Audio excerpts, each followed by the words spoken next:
Каково это отбиваться от хищников в дикой природе? И даже если выжить в ходе такого столкновения, как это сказывается на дальнейшей жизни?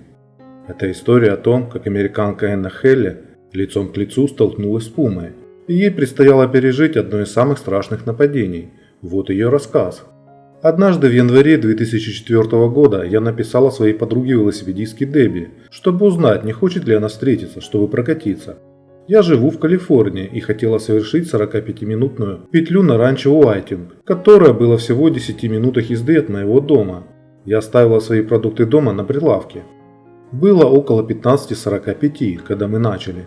Я завернула за глухой угол и увидела мужчину посреди тропы с другим велосипедом, прислоненным к кустам. Я остановилась и спросила, все ли в порядке. Он сказал, что нашел брошенный велосипед и ищет владельца. Мы с Дебби продолжили, пытаясь набрать скорость. Через минуту я вышла на извилистый участок, окаймленный густым кустарником и спускающийся во враг. Боковым зрением я вдруг увидела эту вспышку красновато-коричневого меха.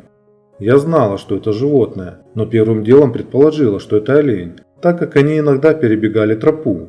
В следующую секунду животное прыгнуло и схватило меня. Есть только одно животное, которое пытается это сделать. Я знала, что это была пума. Она вцепилась мне в плечи и пыталась укусить сзади, за шею. Было ощущение, что меня сбил грузовик. Меня швырнуло на землю, и это выбило меня из колеи. Я не могла поверить, что это происходит. Кошка начала тащить меня во враг. Она схватила меня сзади, за шею, и я попыталась ударить ее по голове, но это ни к чему не привело. Она протащила меня несколько футов, а затем переместила свою хватку на левое ухо, а затем на левую сторону лица. Я поняла, что она пробирается к передней части шеи. В этот момент я пыталась позвать Дебби и увидела ее. Она тоже кричала и боролась за меня с кошкой. Она схватила меня за голову и за икру, чтобы не дать ей утянуть меня во враг. Тем временем пума сомкнула хватку на левой стороне моего лица и оторвала мою щеку. Это было как горячий нож сквозь масло. Я начала прощаться с Дебби, когда пума попыталась схватить меня за горло. В течение нескольких секунд все начало темнеть. Я была уверена, что это конец моей жизни.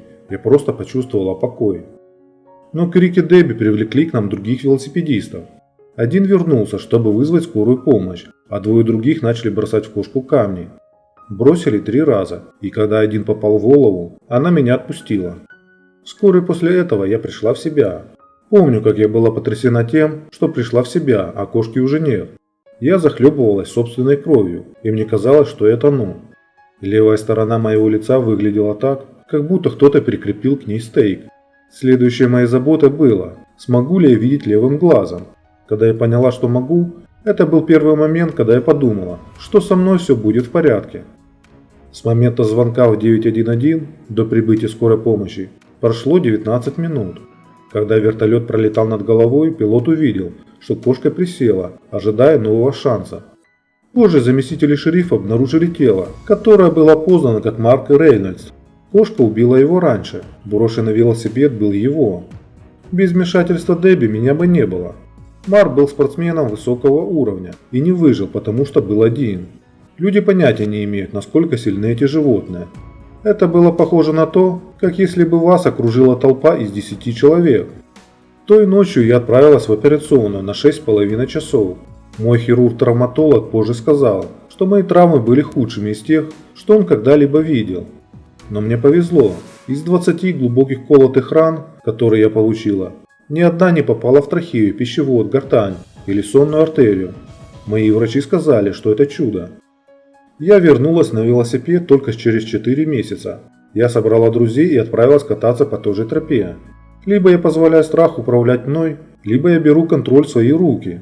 Я хотела вычеркнуть это из списка и двигаться дальше. После нападения у меня не было проблем с ночными кошмарами или посттравматическим стрессовым расстройством. Я просто так благодарна за то, что жива. Я не позволяю этому нападению определять меня. Сейчас у меня есть дочь, которой 8 лет, и я стараюсь быть сильной и подавать ей пример. Вот такая история. Пума редко нападает на людей, это не свойственно этим кошкам. Но болезни и голод, а также ради защиты потомства, пумы будут атаковать людей. На этом все. Подписывайтесь на канал, если не подписались. И до скорой встречи. Всем пока.